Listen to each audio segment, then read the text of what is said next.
শীতের সকালে এইরকম গরম গরম সবজি মাংস দিয়ে রান্না করা খিচুড়ি সামনে এলে আর কি লাগে। এই খিচুড়িটা আমি কিভাবে রান্না করেছি চলুন দেখে আসি। মাংস আমি সম্পূর্ণ মশলা দিয়ে কষিয়ে নিয়েছি। এখন এর ভেতর আলু, গাজর, বেগুন, টমেটো, ফুলকপি দিয়ে ভালো করে কষিয়ে নেব। কষানো হলে অল্প একটু গরম পানি দিয়ে ঢাকা দিব। এখন এর ভেতরে মসুর ডাল দিয়ে কষিয়ে নেব।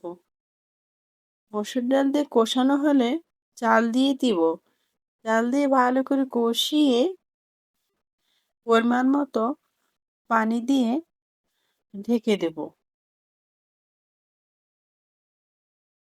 পানিটা বেশি দেওয়া যাবে না, কারণ সবজির ভেতর পানি আছে।